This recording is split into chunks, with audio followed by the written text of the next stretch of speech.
क्या है भगवान झूलेलाल की कहानी।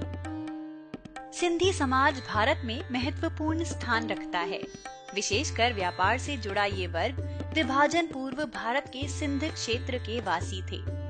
सूफी परंपरा से प्रेरित इस समुदाय की संख्या आज भारत में कम है, लेकिन हर संस्कृति की तरह इनके भी अपने कुछ विशेष पर्व हैं। सिंधी समुदाय अपने इष्ट देव भगवान झूलेलाल की जयंती को बेहद धूमधाम से मनाते हैं, जो चेटी चंद के नाम से भी जाना जाता है। आइए जानते हैं भगवान झूलेलाल जी की जयंती से जुड़ी विशेष बातें। सिंधी समाज प्राचीन काल में अधिकतर जल मार्ग द्वारा व्यापार किया करते थे, इसलिए उनके देवता भी जल से जुड़े हुए हैं। इनकी मान्यतानुसार भगवान झूलेलाल जल भी देवता के अवतार हैं। इन्हें उडेरो लाल, झूलेलाल, लाल साईं आदि नामों से भी जाना जाता है। उडेरो लाल ने जनता को एकता, शांति और सत्य का मार्ग दिखाया। मुस्लिमों में ये ख्वाजा खिज्र जिंदह पीर के नाम से मशहूर हैं। जल देवता का अवतार। भगवान झूलेलाल के अवतरण से जुड़ी कहानी बड़ी रोचक है। कहा जाता है कि सिंध प्रदेश, जो अब पाकिस्तान में है, के ठट्ठा नगर में मीरक शाह नाम का अत्याचारी राजा था।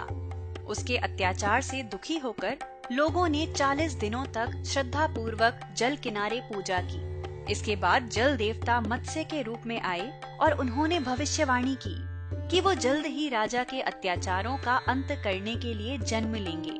भगवान झूलेलाल का जन्म और मन्नत मांगने का दिन। इसके बाद चैत्र शुक्ल द्वितीया को ठाकुर रतन राय के घर माता देवकी ने पुत्र को जन्म दिया, जिसका नाम उडेरो लाल रखा गया। भगवान झूलेलाल के जन्मोत्सव को सिंधी समाज चेटी चंद पर्व के रूप में भी मनाता है। मान्यता है कि इस दिन मांगी हुई मन्नत अवश्य पूरी होती है। आज भी पूरे विश्व में चैत्र माह की चंद्र तिथि पर भगवान झूलेलाल की जयंती मनाई जाती है। दिलाई मुक्ति।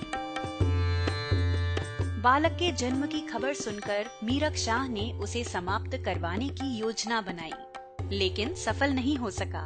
उल्टे राजा के महल में आग लग गई। अपने सैनिकों की हार और आग के डर से बादशाह भागकर झूलेलाल जी के चरणों में गिर पड़ा।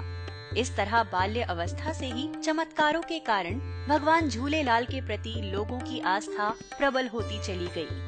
कहा जाता है कि प्राचीन काल में जब सिंधी समुदाय व्यापार के लिए जल मार्ग से जाते थे, तो स्त्रियां उनके सकुशल लौटने के लिए जल देवता से मन्नत मांगती थी, और जब पुरुष कुशल लौट आते थे तो चेटी चंद पर्व पर भंडारा आयोजित किया जाता था। ज्योति स्वरूप। भगवान झूलेलाल से जुड़ी एक और रोचक बात है कि वे ज्योति स्वरूप में विराजमान हैं। आज भी झूलेलाल मंदिर में इनकी अखंड ज्योति प्रज्वलित रहती है। सिंधी समाज उन बेहद चुने हुए समाजों में एक है जो अल्पसंख्यक होने के बावजूद अपनी पहचान और संस्कृति को बनाए हुए हैं। झूलेलाल जयंती सिंधी समाज के लिए अपनी संस्कृति को दुनिया के सामने रखने और एक साथ खुशियां मनाने का पर्व है। अगर आपको ये वीडियो पसंद आया तो इसे शेयर करें और सब्सक्राइब करें हमारा YouTube चैनल।